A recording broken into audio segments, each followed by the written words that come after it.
Fear after a drawdown rarely says, "I'm scared." It says, "I'm being careful," while it cuts size, delays entries, and treats normal risk like fresh danger. The setup is not always the real problem. The last pain is. When recent losses start judging the next trade, your process stops reading current structure and starts defending against another wound. Ask one question. Is this hesitation coming from the chart or from the bruise? That distinction is how decision quality starts returning. This insight explains how a recent drawdown can compress confidence, narrow perception, and make the trader interpret ordinary risk as unusual danger.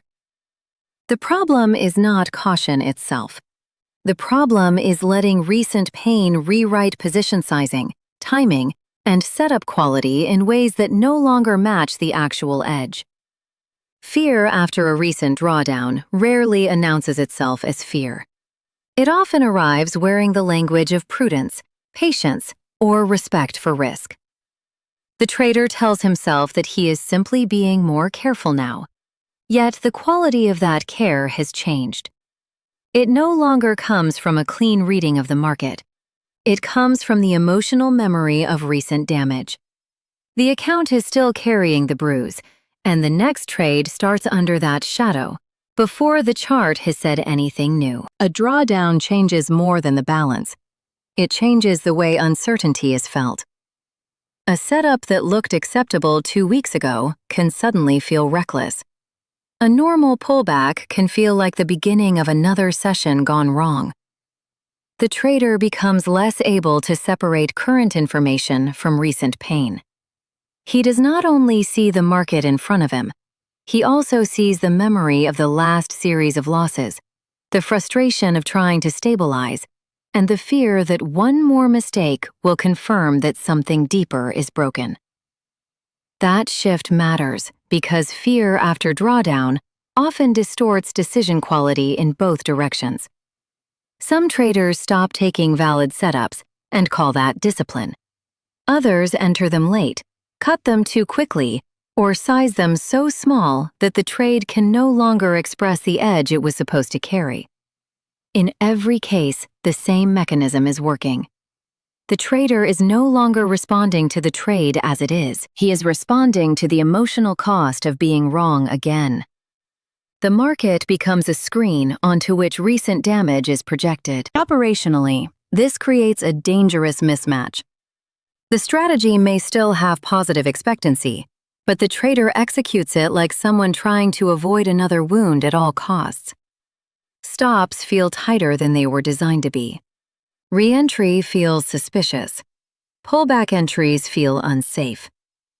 The trader may skip the best setup of the week and then chase a weaker one later, not because the second opportunity is better, but because the pain of missing is easier to tolerate than the pain of being stopped. Fear does not always create inactivity. Sometimes it creates poor timing disguised as caution. This state also affects self-interpretation. After a drawdown, many traders start treating ordinary uncertainty as evidence that they no longer trust themselves. That creates an internal loop. The less they act cleanly, the less self-trust they feel. The less self-trust they feel, the more loaded each decision becomes. Soon, the trade is no longer only about risk and reward. It is about whether the trader can still function. That extra burden makes even valid decisions feel heavy. The process has not necessarily failed, but the nervous system now behaves as if every next trade is a referendum on competence. The correction is not to force confidence. It is to restore proportion. A recent drawdown deserves review, but it does not deserve authority over every next decision. The trader needs a way to separate structural problems from emotional carryover. That may mean reducing size intentionally for a defined period, returning to a stricter checklist, or requiring clearer location before re-expanding. The point is that the response must be planned. If it is not planned, fear will create its own rules in real time and call them protection. A useful test is simple. Ask whether the current hesitation comes from the setup in front of you or from the memory of what happened recently. If the setup itself fails, stand down. If the setup passes and the reluctance remains, the problem is probably not the chart. It is unresolved drawdown pressure. That distinction matters because it tells you whether you are protecting capital or merely trying to avoid the feeling of another loss. Those are not the same job. Fear after drawdown becomes less dangerous when it is named early. The trader who recognizes that recent pain is narrowing his read already recovers part of his edge. He is no longer inside the distortion without language for it. From there, the task is not bravado.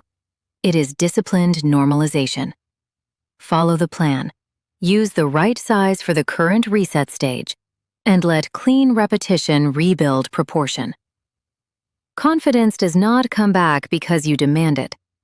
It comes back because the process stops asking fear to make the decisions. One more distinction helps restore balance after drawdown. The goal is not to prove courage by taking every valid setup immediately, and it is not to prove intelligence by avoiding them all. The goal is to return decision-making to proportion. That means letting the current setup carry the weight it deserves, not the weight of the last week. When the trader can say, "This trade is being judged by current structure, current risk, and current rules," the drawdown stops dictating every next move.